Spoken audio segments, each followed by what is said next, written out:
Welcome back to Feedback Control Systems. This is Module 2.1 titled Rotational Mechanical Systems. The objectives of today's module are to look at rotational mechanical circuit elements, look at 2 equations of motion, and then 3 equations of motion by inspection. So first, like we did with the electric circuits and the translational mechanical circuits, we're going to look at rotational mechanical circuits starting with this table. And just like the previous ones, you'll see the red node at the top. Please study this table and be able to recall or derive these relationships pretty quickly. So we're going to first start in the component column like we did previously, and we'll see these 3 elements are still mechanical components. They look very similar to the translational case, but now they are rotational case. So first we have a spring.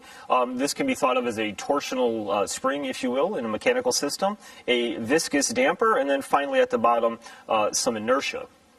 Okay, so these are the 3 things, and again, we have a sort of our brick wall anchor, if you will, that doesn't move, it's rigid, that way everything relative to that can. So first, we will look at the torque and then the angular velocity column. Then we'll look at the torque and then angular displacement. So we'll actually look at those columns. Since we've been through this a few times, we'll kind of go back and forth. First, starting with the more logical case, and then to the more one that you maybe haven't looked at as much. So first, for the spring, just like Hooke's law, where you have a spring constant in position, in a rotational sense, you have a very similar relationship that now the torque as a function of time is the rotational position as a function of time times some constant k. So again, we can look down at the bottom here, and we can look at the units of k, and in this case we can see that k has units of Newton meters per radian. So again, looking at the derivation, torque here is in units of Newton meters, as we see here. And then position, rotational position, as we see here, is in units of radians. So it makes sense that K would have units of Newton meters per radian. We can also see it from a velocity standpoint, where we have the integral version of this relationship. Again, instead of position, if we take the integral of velocity here, omega, then we can essentially see that from a velocity standpoint. And then the units of velocity down here, radians per second, is what we're going to be using for that. And then finally, from an impedance perspective for the torsional spring, impedance is now, instead of force divided by position in the translational case, now we're going to have torque divided by the rotational position for our impedance. And so that relationship, torque over position, we can see directly from this equation, is just going to have an impedance of K with the units as shown below. Now we'll move on to the viscous damper, again anchored by this wall, if you will. We have this damper now with units of D, and we can see the torque and rotational position on the shaft, if you will, of this. Now D, the new term here, best related in terms of the torque and then angular velocity. Torque is this constant D times the rotational speed of the shaft. Then down below, we see D here has units of Newton meters seconds per radian. So just like before with previous ones, if we look at the relationship here with our torque equals D times our velocity, rotational velocity omega here, we know the units of torque are in Newton meters, and we know for velocity here it's radians per second. So when we solve for what are the units of D here, if we solve for that, what would we do? We'd cancel this on this side, move it on this side, per radians per second. So we'd really think of D with units of Newton meters per radian per second, but again, because of that fraction, what they'll typically write is just Newton meter seconds over radians, and that's what you'll see below. Okay, so that will be our relationship for the torque angular velocity, and we can also write that from a position. We know that the derivative of position is velocity, so we could write it in that form. And then from an impedance here, from a frequency S domain, Laplace domain, we can see D times S, where again, remember S is the Laplace operator relative to the derivative that we're showing there. Okay, and then finally, we have our inertia term down here with inertia J. J, the units of J you can see down below, kilograms per meter second here. And then there's a little bit more definition of that relative to Newton meters per radian per second squared. So you can see that. Let's start with the torque versus angular velocity. Now, what is the derivative of velocity? Well, we call that acceleration. We usually use a for acceleration. And if we think about that in the force sense, right, we used force equals mass times acceleration for the translational case.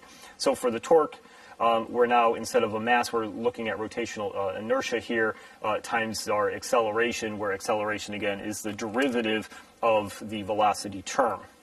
So if we look at it relative to the angular displacement, now we're going to have a second derivative. Acceleration is the second derivative of position. And then finally, from an impedance perspective, remember the s squared term is because we have a second derivative term here relative to the rotational angle. Okay, so that clears this slide. Again, note at the top, please look at and study this table, be able to derive all of the elements here in the columns, and it'll be useful for you when we start doing examples like we're going to see in the upcoming slides. So the next topic we want to look at is looking at two equations of motion, and we have an example here that we're going to walk through. So in this example, what you'll see is we have two bearings, and they will have that D terms, D1 and D2 on those bearings. We also have the shaft with inertia J1 and J2. In between those, you have that torsion, again, that spring, if you will, from a rotational sense. And so what we need to look at is there's going to be a torque on the J1 side that will have a position θ1, but because of that torsional spring, the other side will have this velocity θ2. They're going to be usually very close, but they might be slightly different, and for certain applications, that could be very important. So we're going to use this as an example to walk through. I'm going to take from this diagram right here and draw a diagram that looks like the table on the previous slides. I have my two anchors here, my two walls, if you will, that are anchoring this. Those are rigid, those are not moving. And what I now have is I can start modeling this bearing D1 right here. That bearing D2 here, those are sort of connected, anchored to the wall. That'll provide that damping term, if you will, as a function of velocity. And then I have my J1 and J2 terms. Right, so I have my J1 and J2 terms that I have both here and here. And then the torsion between J1 and J2 is represented by that spring K. And then notice my torque term here and my position term θ1 is both located on this side. Notice the direction of rotation. And then θ2 is located here. Also notice that direction. So the spring really separates θ1 and θ2. So those truly do represent slightly different rotational angles. So that's a good diagram to use because now we can refer to the table on the previous slide. Our goal in this example is to find what is θ2 as a function of torque. So as we apply a torque on the left side, the θ1 J1 side, what's happening to the position, the θ2 side? Just like we did in the translational case, we're going to use superposition in a very similar format, and then hopefully your intuition is going to lead you into upcoming slides where we're going to be able to do this by inspection. But first, I'd like to go through at least once how we would look at this from a rotational torque perspective. So we first start by looking at what is the torque on J1 due to the motion of J1. So again, if we were to hold J2 fixed and rotate J1, what is that going to do in our system? So we have our diagram here. So first what I would say is look at the direction of θ1 and the torque that we're applying here, and then compare it to this diagram here and how they're rotating. And then what I would say is to try to orient yourself with this picture up here. So for example, if I look at this, if I was to stand here, and again, here's my body, my position, and I'm looking here, if I were to do that, right, I'd be looking at it and they would be rotating in a counterclockwise position.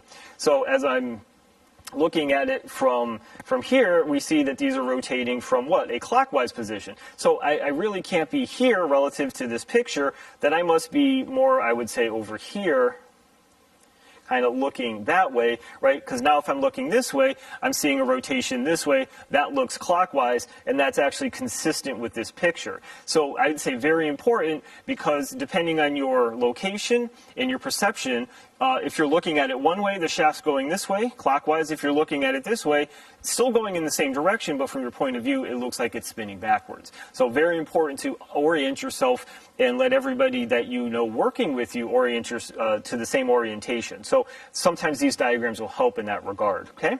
So with that said, I'm looking at J1, so I know which torque in direction that's spinning based on what I've circled here in red. And then relative to that, notice these other arrows, these other three arrows from here, here, and here, they're spinning in the opposite direction, just like we saw in the translational case, right? So we can basically put this diagram together, and then what's acting on J1? We have D1 right here that's acting on it. We have K that's acting on it, and then certainly the inertia itself. So you'll see those three terms here, here, and here going in the opposite direction. Then what we can do in the middle column is now we can say, what is the torque on J1 due to the motion of J2? So now we're going to hold J1 constant, we're going to move J2, and we're going to see what torques are on it there. So again, we're keeping our theta 1 direction as we show here, just like the previous column to the left. And notice here, now we have our K times theta 2. We just have, again, this term right here, that K term that's interacting on it. And then finally, what we do is we sum all those. So this last column on the right is basically the summation of the left and center column, everything tied together, acting on J1 using our superposition principle. And then down below, we're going to repeat that to look at what impact it has on J2. What are all the torques on J2? So first we're going to hold J1, move J2, and then that's this left one. And then we're going to hold J2 and move J1 and look at the total torques. And the summation of that is what you're going to see here on the far right. So these two on the far right, I would say just go through those, and if you have any questions about how those are derived, please reach out, but I just want to move forward from here. Now these two I'm going to repeat here at the top of the slide. So again, just repeating those so we don't have to look back. And then what I'm going to do is derive these two equations of motions just by looking at these diagrams. Okay? So the first one is we'll look at this one here on the left, and if we look at, we have our forcing function T. And the forcing function, again, I just from standard convention, I just like to put it on the right-hand side. So I've addressed that. And then I look at the things acting on J1 relative to theta 1 here. And so those are the three that are going in the counterclockwise direction. I have K times theta 1, D1S times theta 1, and then J1S squared times theta 1. Those are all right there. Then I have theta 2. Notice it's in the opposite direction, and what's impacting or what's working with theta 2, that is the spring, the torsional spring constant K. So that's our first equation.